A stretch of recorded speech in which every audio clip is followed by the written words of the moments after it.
What's going on? It's your boy Bozzy, and you're now rocking with High Vision. I'm falling in hell again.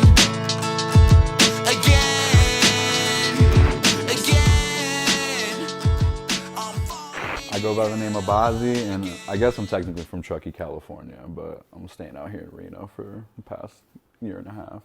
Bro, it's been like 11 years now, honestly, give or take. Yeah, solid 11 years. If we're just talking in general, like E40, I Am Sue, Mac Dre, like any Bay Area artists, I think were a huge inspiration growing up for sure. I think that was huge. And then like now it's like Russ, Kevin Gates, Little Skies is a dope one too. Just yeah, name those off the top. I don't want to go too deep. For You Productions, it's multimedia productions. I started that. It's been an LLC for the past like year or two now. So it's music videos, photos, recording, mixing, mastering. Any of your like creative content needs is pretty much like essentially what I'm providing on a freelance service. Yeah. What made you want to start getting into music videos? Not having a reliable music video guy, and that's to be real, bro. I swear to God, like growing up in Truckee, there wasn't many people that were like, just like I didn't have like that network and that reach. So I remember the few people I would try to, I got like one or two done, and then like after that, I was like, you know, it's not like I wasn't trying to get free, like I was trying to pay him and just be like, yo, like let's do stuff, but like it was like pulling teeth, and no one was really passionate about it. I'm like, dude, like I feel like I just need to get a camera and just kind of like run that agenda. So once COVID hit, I got, you know, and just spent some money on some cameras or, you know, the camera equipment. Ran it from there. It was pretty good, honestly. Just fell in love with the process of all that. Oh my God, there's so many dope, bro. Off the gate, though, for sure. It's like Lil Cage and Stu J are probably like my Mount Rushmores out here, just because they got a special place in my heart for sure. Some other dope artists from out here. Jimmy Teflon's the boy. I love him. He kills it. Treasy's the homie. His new album was super freaking good. I was super stoked on that. I got put onto City Music recently. He's a really dope artist out here. God, there's so many. I work with so many people that it's just in like I just have a good idea that there's just too many. There's really a lot. Those are some. Again, I won't go down the rabbit hole with that because I could go out for a really long time. Yeah. Favorite one I've ever put out.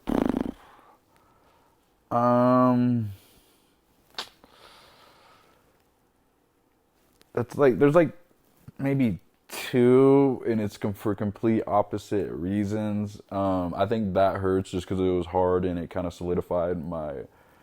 Just like sound out here and the look and everything that I was going for, and it like brought in a network of people, and I think it kind of like did the most as far as just like an impact is like a wave of attention towards me. But in retrospect, and it's funny too because I dropped that in January, and to end the year off I did All My Life, which is in December, which is complete opposite, which is like sad. I mean, shout out my boy who did the video behind the lens. Your boy, shout out High Vision for the video. So, and that one, honestly, just because it was very vulnerable and it was very conceptual, and the whole process of it was very organic, and it wasn't very overthought, and it felt genuine to what I was going for. And I got great reception from that in its own right too. So, like I said, the duality of the two, but yeah, I think those are two good ones. Emotional Warfare is essentially a collective of songs that I felt like were all cohesive in the right, that they sit on the same frequency, and you know, as far as the sonics and sound, they're all acoustic guitar and trap drums for the most part, boom bap, heavy, thick drums, or just straight up acoustic, which is what I was going for the project. And it's all about more or less the just being vulnerable with relationships and the process of loving and ups and downs of that, and the trauma and the good things, the bad, the ugly, you know, all the things that come with it. But it's more of a relationship-based project and piece of work. One thing I noticed about the whole project is it's alternative rock. It does have, yeah, as far as like the beats and some of the songs, yeah. I mean, it's hard for me to say that and step out of frame because, again, I mean, I guess I just haven't shuffled this around, so I haven't gotten too many ears on it because I hoard my music, and I'm that type of person that doesn't like to show it around. Yeah. So, but yeah, I guess that was a huge inspiration going into this for sure. Was the alternative kind of rock artist that I was listening to for sure.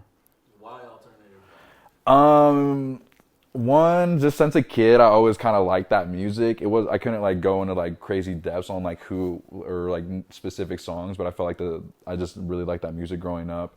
But like finding a cohesive manner to be able to rap on those type of melodic guitar and like have cool trap drums over it and be melodic and rap at the same time with it too and get across that like sad relationship aspect. That whole blend just seems so appeasing to me. So being able to take my own twist and being in a position to kind of articulate how I want my sound to be, I think it was really cool to kind of take that route, and that's how I wanted my first project to be. Ooh, man, it came out perfect. Yeah, thank you, bro. Hey, appreciate you. You have a song on there called Emotional Warfare. Yeah. And you state, I'm falling in hell again. Yes. What do you mean by you're falling in hell? What's hell to you? Hell is for us, I feel like it's a state of mind, you know what I'm saying, as far as just like the bad things and just like how you perceive life and the things that come around towards you and just the good and the bad really. And I think like when you're falling in hell, it's like essentially what I mean by that is just you're in a bad headspace. Everything's negative. The skies are gray. There's no bright side to things. And I think it's important to be acknowledged when you're in those headspaces, because those are the moments that you can kind of grasp onto to kind of bounce off and use contrast when you feel like you're doing it again. Yeah, did you ever struggle with that? Oh, 100%. I think it comes and goes in waves for sure. And I think that's what like is cool about like the emotional warfare is like it's just ups and downs of it. It's all over the place. So there are good aspects of it, but there's also like those parts where you feel like everything's just so low and like going in and out of relationships and like wondering if things are going to work out, worrying about yourself, the other person, just like having your heart on the table and not knowing if it's going to pan out correctly. I think those are like definitely situations that all of us have been through. So I thought it was important to kind of like bring that to light. So let people know. One thing I noticed about this album is you're a different person. Usually people see you as a nice, happy guy. Yeah. Sharing this, I'm just like, I really see what he's really like as a person. Yeah, I think it's being vulnerable, like I think that's an important, the duality with it, where it's like, I think it's important to be a genuine and like happy person and good perspective on things, but to have that therapy and to have that be able to like, that's my alchemy, is like taking my pain and like turning it into something that's like, beautiful, and like, here's a rose out of this. here's some songs that can hopefully resonate and make you feel like, it's going to be better at some point or not, but it still makes you feel like you're not alone, I was going to ask, what led to all those songs? What was the whole story? You know what? Each one has like a specific timestamp, of like where I was and, who or what inspired it for sure. But for the most part, it was just like bad trauma relationships and just kind of, just not getting the energy reciprocated in the right way. And then that me just kind of using music as my therapy to kind of articulate how it made me feel and process through that. Interesting. Okay, so I play guitar in Emotional Warfare. That's me playing the guitar on it. I've been playing that guitar riff for 4 years. Never made a song. Would just strum those chords along. Never wrote anything. Would just always just be like, oh, this is cool. So I've been writing. I started writing Emotional Warfare 4 years ago. The title, song. But I didn't put words and try to turn it and have the tools I felt like to articulate and turn it into what it is now until last August. So last August, right after I made Catch Me and dropped Catch Me, which is out everywhere, I remember it was like around that same couple weeks that is when I started working on it, and I came up with the melody playing it when I was playing it in my mom's house, honestly, just chilling there in the living room. But Can't Stay was the first song I actually recorded off of it, and that's the first song and that's why I put that as the first song when you listen to the project, is because this was what inspired the whole thing. This is the first sound that like came out of this that I was like, oh, this, I want to hold on to this. This is going to be special. Let me say this one more time. So discount that.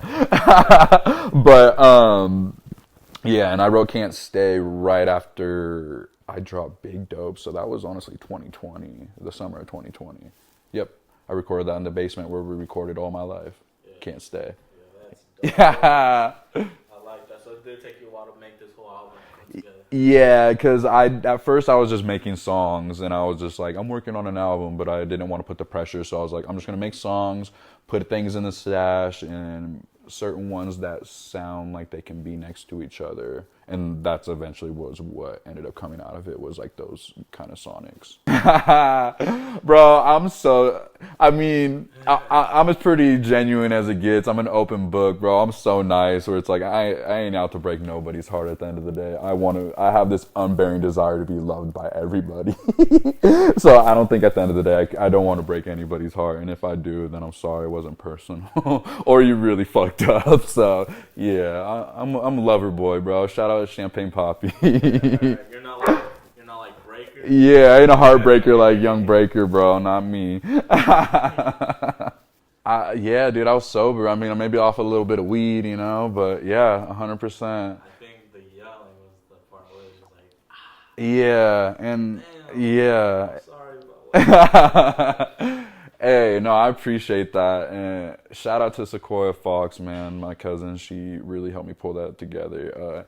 And shout out to Sinclair, too, because she was originally the first female vocalist on it. But I felt bad about not having Sequoia on this project because she's my cousin. So we had to make some executive decisions. It wasn't anything personal at that point. But, you know, the cat's out of the bag with that one, the politics behind it. Because this record, I've pulled my hair out trying to get this one done. I'm not gonna lie. It started off with Casey, who is on the project too. My homie Casey Kurt. He used to go by Young Kurt, Casey Kurt now. But he came to me with the song essentially, and then like helped me put it together. And I was sitting on it, and at first it was just me the whole time from beginning, because it's pretty much 8 bars, repeats that 3 different times, and it was me building up to pretty much essentially the ending part. But I couldn't get the first 2 to sound how I liked them. And the third one I loved so much and I couldn't let go that I was like, I can't sacrifice this ending for this beginning, but I can't, you know, I gotta like make sure it all fits. So I was essentially, I reached out, I got some female vocals done on it, and Sequoia came through and she laced it up, and did an amazing job. We shot a video for that one that was shot by Stu J, which is going to be dropping alongside with everything, so that one's going to be amazing as well. But yeah, that one, bro, that one was emotional. That one, and I wanted to end it on that high note as far as just like all that build up, leave it at the last song and just, you know, scream my heart out and just put it all on the table type thing. I like that. I feel like that was a really good outro. Hey, thank you, bro. And that was the last song to like really be made with that, like the whole project. That was the last thing to get done, was that song. Like literally I just finished it like a week ago. Like the session was like corrupt and I couldn't even open it to do these final like 2 small little touches on it, and I just couldn't get it in the loading session when it opened. I was about to upload it as it was, and I just randomly chucked it and it worked. So I was like, okay. So, you know, like I said, I pulled my hair out over that song. Since I mix and master on my own stuff, that getting that to all sound cohesive was definitely a big struggle. Shout out to my mixing engineer for pulling the double OT. Who else? What else was difficult? Honestly, just getting the back end, like the music part wasn't anything. I think just getting all the promo and like figuring out how to release a project as opposed to a single, you know. I think like the promotion aspect, which just goes, you know, the business aspect of it to make sure it's all marketable in that sense. Making the music, never the issue with that, you know. I think that shouldn't be. But yeah, as far as like getting content together and stressing out about that, because I mean, like I said with the 4U media, it's like I'm my own engine. So on top of working and like stressing about other people's shit because I'm so damn passionate about it, I'm also losing my mind trying to figure out how to correlate and get all my stuff to still be as great as it is, you know.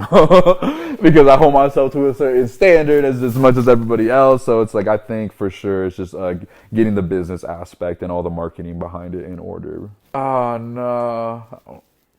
What kid is my ugliest and what kid is my prettiest?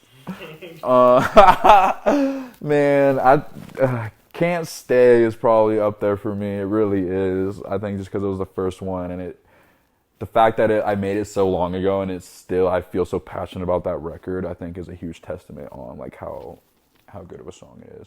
And then second up, probably, probably, I don't know, dude. I really like Wasted. Yeah. I really like Wasted. Yeah, the ending of Wasted, all that was, that one's cool. They were very articulated. I want that to be known. No offense to anybody else, but it wouldn't have made sense. I love Jimmy Teflon to death, but it wouldn't make sense to have Jimmy on like something as once you've heard the project, be like, yeah, like it. And I don't want to, put people in a box or anything, but I just wanted everyone to be in their strong suit. But The Castaways was a good one. Those are my brothers. It's organic as it gets. Casey Kerr. I mean, I've been making music with him for the longest that I've been making music with anybody for like literally these 11 years I've been making music. He's been there like in the rooms like for real. So he's one of those homies that like lightweight makes music but ain't really tapped in like that, but will like pop in every now and then. So he'll catch his little bag here and there. Young Presley, because the Sonics again. By the way, he wrote that and probably I sent him, yo, I need a hook for this song for Young Presley.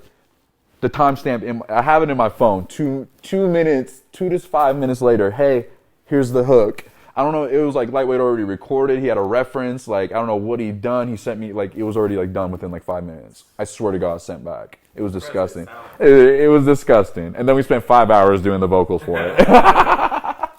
And that's not a lie. Just for that 4-bar hook, that shit took us 5 hours. But it came out flawless, and that's one of my favorite parts throughout the album. I think is like it's a very captivating moment because his voice is just so cool. Yeah. So Presley again, he did his thing, very articulated, and then Stu J, oh man, he's just one of my favorite artists. So I just had to get him on. He can sing like. And it just made so much sense, and he did such a good job on that song. He like got that low tone in it. It's just like, do that always. You're gonna win. Yeah, he glides on everything he does, no matter what. Yeah. And then Sequoia was articulated well, and then I think that's pretty much the Castaways. Those are my brothers. Yeah, so it was like that was easy. And that one was cool too, where it's like a lot of people I feel like are intimidated to get 3 people on one song, where it's like they don't want it to be too long or get lost, where it's like, bro, let me just do the hook, give them all 8 bars and call it a day. It came out good. I love it. And we got a video for that one coming out too as well. But yeah, that one's going to be fire. Shout out my brothers. Bro, my biggest thing is always just get in the gym and start doing your reps. And that's whether it's making music on your iPhone or, like writing songs, or if you want to do video, like shooting on your iPhone, is just like start like figuring out what you have, figuring out how to utilize it to best to your ability. I think that's the most important thing, is just like you got to practice. That's just like with anything. So whether you're singing all the time in your car, whatever it is, just obsess about it, and eventually things are going to start panning out, whether or not you know it. Yeah. And then where can we find you at? The Real Bozzy, everything. Unless it's streaming services, it's just Bozzy, B-O-Z-Z-Y. But yeah, at The Real Bozzy, you can find me tapped in there. Go check out the gang, or 4.u.production. That's another one too you should stay up on, because there's a lot of cool stuff on there as well. You got any last words you want to say? No, man, just thank you for having me. I'm super excited for this project and to kind of let the world hear it, because again, I hoard my music and I don't let people really hear my stuff. So it's gonna be overwhelming to hear what we got here, what you guys got for me. So appreciate y'all. So make sure you guys go check out Emotional Warfare when it comes out. We'll see you guys in the next episode. Yes, sir.